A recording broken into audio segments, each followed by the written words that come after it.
slow, you can still go. Even when there's no hope, you can still go. I never answer to no, man, I still go. Go, go, go, go, go, go, go, go. Brian Giles with Brian Giles MTG. And we're back with more Outlaws of Thunder Junction spoilers. So, hoo-haw.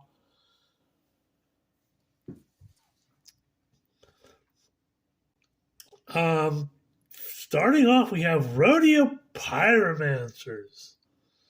So, a red and 3 for a 3/4 human mercenary.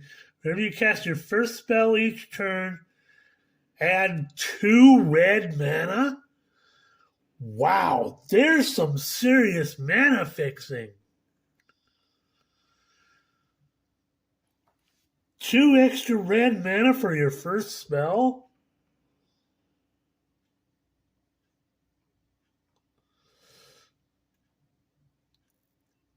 I call that a win and a win. This thing is more than just draft chaff. This thing is gonna slot, all sorts of mana fixing. So hoo-haw. Next up we have Outlaws Fury. Excuse me.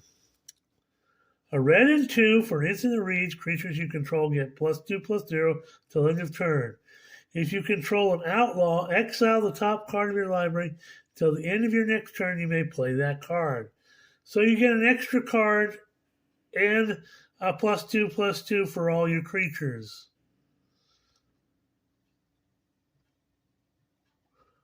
I'm okay with that.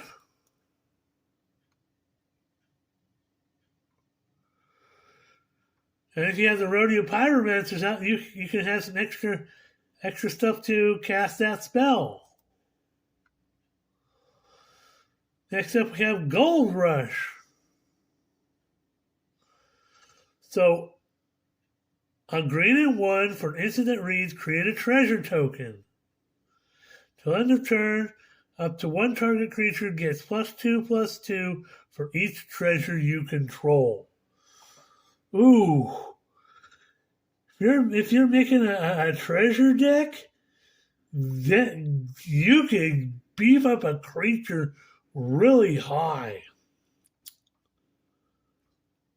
I mean, imagine this card in your AFR, your Baldur's Gate Dragon deck, Copper Dragon, or Copper, your Copper Dragon, Old Gnawbone.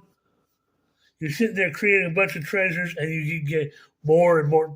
This thing could be a menace.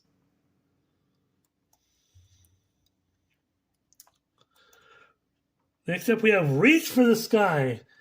Card we were told about in the Rosewater spoilers, and it's absolutely nothing like we thought it was. So Reach for the Sky is a green and 3 for an enchantment aura with flash. You can enchant a creature, it gets +3/+2 and has reach. When Reach for the Sky is put into the graveyard from the battlefield, draw a card. So you get to flash in a card, and you get a healthy boon and reach. And if you try to get rid of it, again you get that card draw off of it. This is really good value for 4 mana. I'm saying hoo-haw. Next up, we have Voracious Varmint.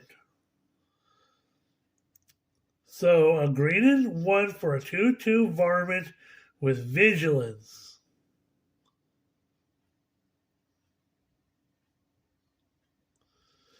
You have pay 1, sacrifice Voracious Varmint, and start turning an artifact or enchantment.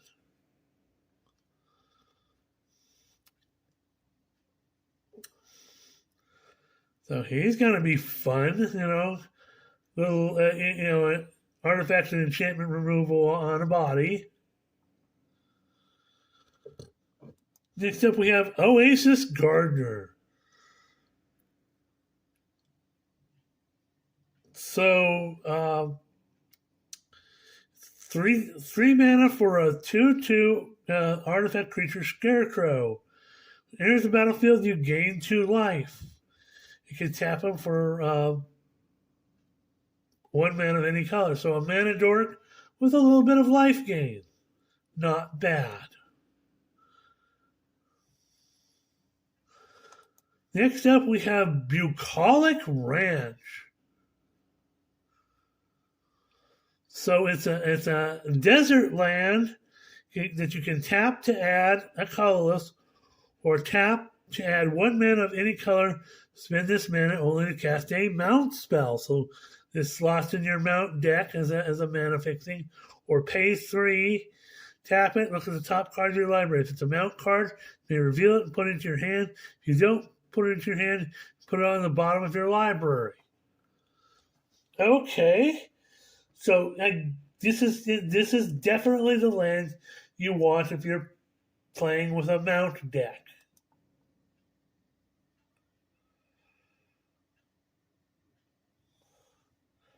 Next up, we have Bounding Felidar. It's a beefy white and 5 for a 4/7 cat beast mount. Whenever Bounding Felidar attacks while saddled, put a +1/+1 counter on each other creature you control. And you gain 1 life for each of those creatures you saddled for 2. So if you've got lots of creatures out, they all get +1/+1 counters, and you gain life for all that. I don't know. The value's there. It's a 4/7. It's a good blocker. And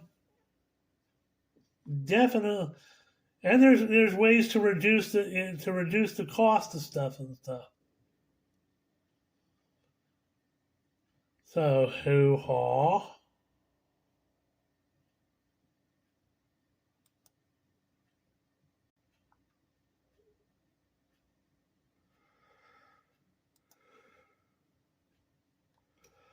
Next up, we have Iriet the Beguiler. So a generic white, blue, black for a 4/4 legendary human warlock with lifelink. Whenever aura you control becomes attached to a non-land permanent an opponent controls with mana value less than or equal to that aura's mana value, gain control of that permanent for as long as that aura is attached to it. Oh, so your low value, it allows you kind of like a way to steal your opponent's creatures by putting auras on them.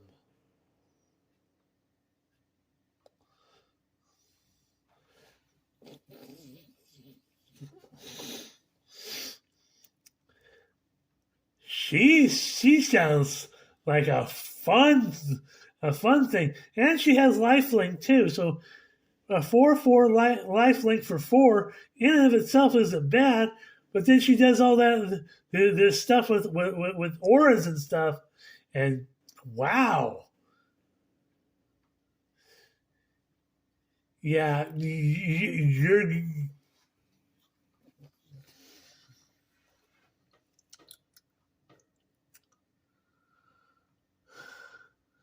That's going to be interesting. Next up, we have Ferocification.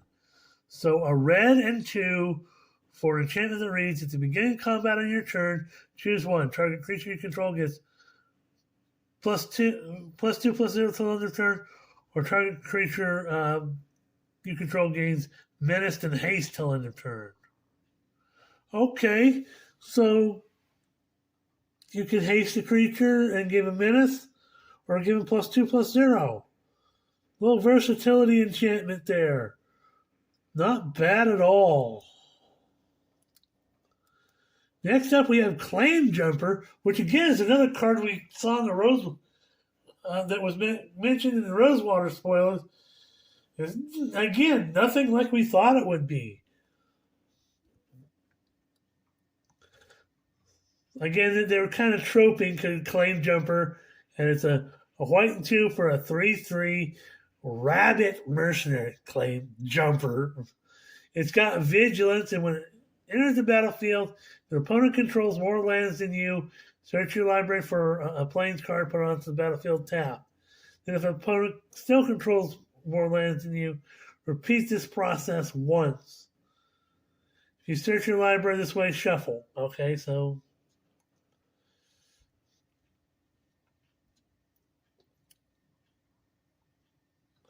he's a mana fixer, and he works really well, especially in commander games where your opponents all have more lands than you.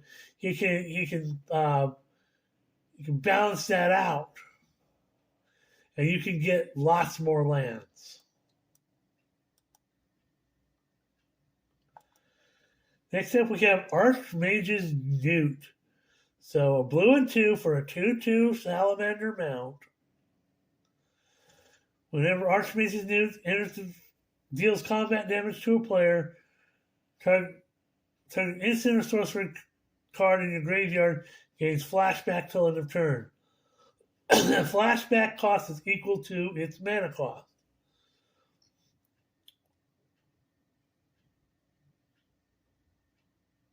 That card gains flashback of 0 till end of turn. Instead, if Archmage's Newt is saddled, you can saddle him for 3.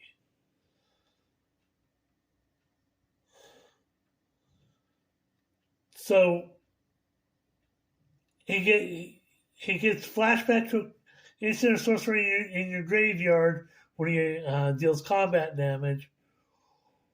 If he was saddled when he attacks, you get that spell for free. Hoo-ha! More Spellslinger goodness.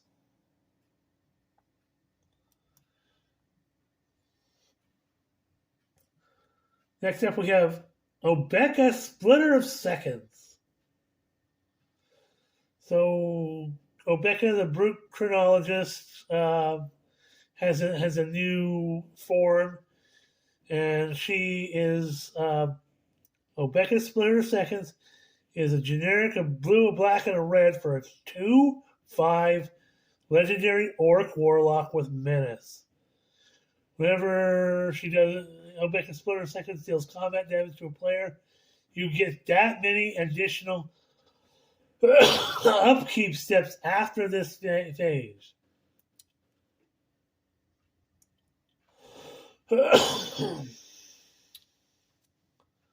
This cares about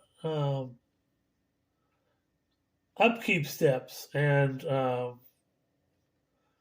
so whatever happens on your upkeep, you can keep doing it again and again and again. And if you buff or power up, you get more and more. And then additional upkeep steps after this phase.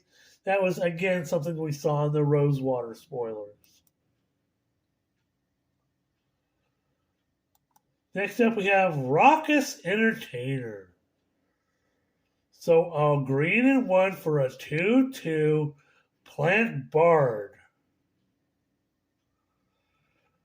So, pay 1, tap it, put a +1/+1 counter on each creature you control that enters the battlefield this turn. Ew. Especially if you're dealing with, a bunch of token creatures. Yeah, he could be fun.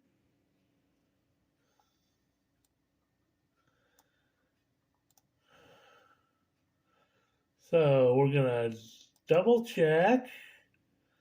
Oh, look what we have. We have another Sphinx in Stoic Sphinx. So 2 blue and 2 for a 5/3 Sphinx with flash and flying. It has hexproof as long as you haven't cast a spell this turn.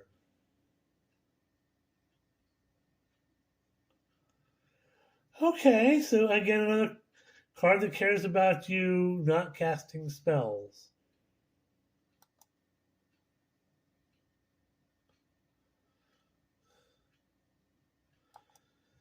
And we have Nurturing Pixie. So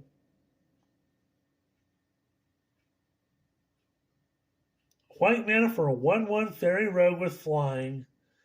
Nurturing Pixie enters the battlefield, return up the target one target non-fairy, non-land permanent you control to its owner's hand.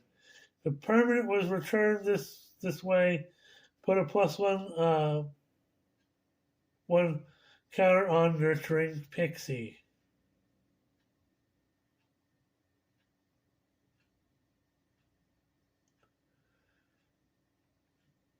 Oh my God! I know what this is. This is another one of the Mandalorian tropes. This is meant to be Pelimato.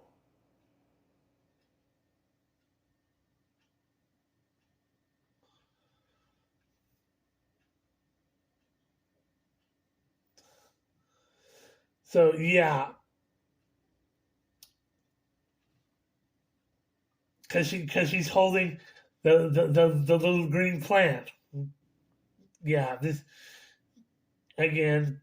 Yeah, They're troping. They're troping.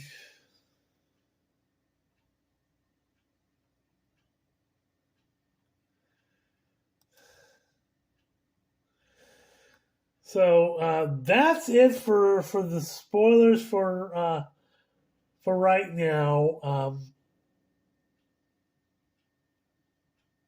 But I think that's probably going to be it for the rest of the day until later.